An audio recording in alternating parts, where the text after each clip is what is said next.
نحمدہ ونصلی ونسلم علی رسولہ الکریم۔ ناظرین و سامعین، السلام علیکم ورحمۃ اللہ وبرکاتہ۔ حج کی 3 اقسام ہیں: حج افراد، حج قران اور حج تمتع۔ پہلے ہم حج افراد کی تفصیل بیان کریں گے۔ حج افراد میں صرف حج ادا کیا جاتا ہے، یعنی حج افراد کے ساتھ عمرہ نہیں ہوتا۔ حج افراد کرنے والے کو مفرد بولتے ہیں۔ مفرد اس وقت تک حالت احرام میں رہے گا جب تک وہ 10 ذی الحج کو رمی نہ کر لے۔ حج افراد ادا کرنے والے عموماً حج کے دنوں کے قریب ہی مکہ مکرمہ پہنچ جاتے ہیں۔ اس کی وجہ یہ ہے کہ انہوں نے عمرہ ادا کرنا نہیں ہوتا۔ حج افراد اکثر میقات اور اہل مکہ اور حرم کے حدود میں رہنے والے لوگ ادا کرتے ہیں۔ دوسرے ممالک سے آئے ہوئے لوگ بھی حج افراد ادا کر سکتے ہیں۔ حج افراد ادا کرنے والے پر قربانی جو ہے وہ واجب نہیں ہے، البتہ مستحب ہے۔ اگر اس نے ادا کی تو اس کو ثواب ملے گا۔ دوسری قسم حج کی حج قران۔ حج قران میں عمرہ اور حج دونوں ادا کیے جاتے ہیں۔ تو حج قران کرنے والا قارن کہلاتا ہے۔ تو قارن جب احرام باندھتا ہے تو وہ عمرہ اور حج دونوں کی نیت کرے گا، یعنی جب وہ عمرہ کرے گا تو اس کے بعد اس سے احرام ساقط نہیں ہوگا، بلکہ عمرہ اور حج دونوں ہی وہ ایک ہی احرام میں کرے گا۔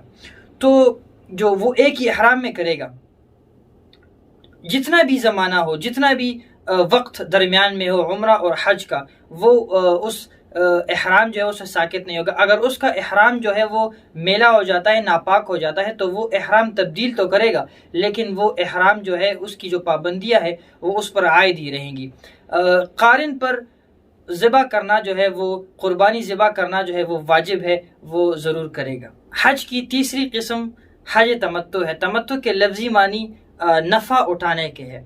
اس میں بھی حج قران کی طرح عمرہ اور حج دونوں ادا کیے جاتے ہیں، لیکن اس میں آسانی ہے۔ وہ آسانی یہ ہے کہ عمرے کے لیے جو احرام باندھا جاتا ہے وہ عمرے کے بعد کھول دیا جاتا ہے، اور حج کے لیے نیا اور دوسرا احرام جو ہے وہ باندھنا پڑتا ہے۔ تو جو عمرہ اور حج کے درمیان جتنا وقت ہے اس میں بندہ جو ہے وہ احرام کی پابندیوں سے آزاد ہوتا ہے۔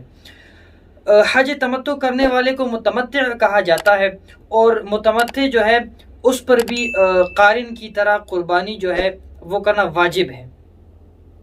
پھر اللہ تعالیٰ نے قرآن مجید میں بیان کیا ہے کہ متمتع اور قارن جو حج کے بعد ذبح کرنے کی استطاعت نہیں رکھتے، تو اللہ تعالیٰ نے قرآن مجید میں بیان کیا ہے فَمَن تَمَتَّعَ بِالْعُمْرَةِ إِلَى الْحَجِّ فَمَا اسْتَيْسَرَ مِنَ الْهَدْيِ فَمَن لَّمْ يَجِدْ فَصِيَامُ 3 أَيَّامٍ فِي الْحَجِّ و7 إِذَا رَجَعْتُمْ تِلْكَ 10 كَامِلَةٌ ذَلِكَ لِمَن لَّمْ يَكُنْ أَهْلُهُ حَاضِرِ الْمَسْجِدِ الْحَرَامِ وَاتَّقُوا اللَّهَ وَاعْلَمُوا أَنَّ اللَّهَ شَدِيدُ الْعِقَابِ۔ پھر جو کوئی عمرہ کو حج کے ساتھ ملانے کا فائدہ اٹھائے تو جو بھی قربانی میسر آئے کر دے۔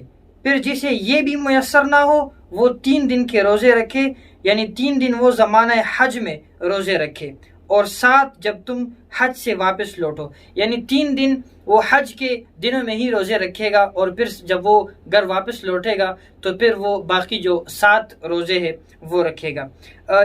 یہ رعایت اس کے لیے ہے جس کے اہل و عیال مسجد حرام کے پاس نہ رہتے ہو، یعنی جو مکہ کا رہنے والا نہ ہو، اور اللہ سے ڈرتے رہو اور جان لو کہ اللہ سخت عذاب دینے والا ہے۔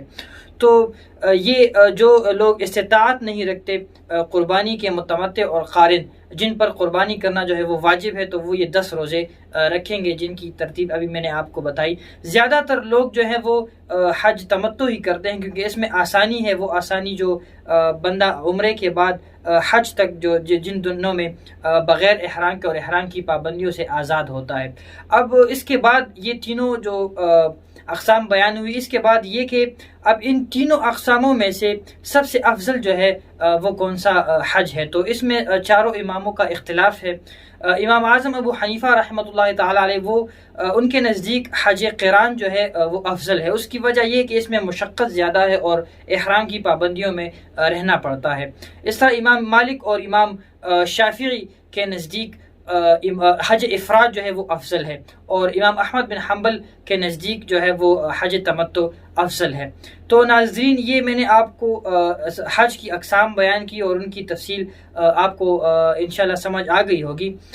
اس کے بعد ہم نے یہ ترتیب دینا ہے کہ ہر ایک قسم کی ویڈیو الگ الگ بنائیں گے، اس طرح کہ حج افراد کیسے ادا کیا جاتا ہے، حج تمتع کیسے ادا کیا جاتا ہے، حج قران کیسے ادا کیا جاتا ہے، تو جو مطلوب جس شخص کو جو مطلوب ہوگا وہ آسانی سے پا سکے گا۔ وآخر دعوانا ان الحمدللہ رب العالمین۔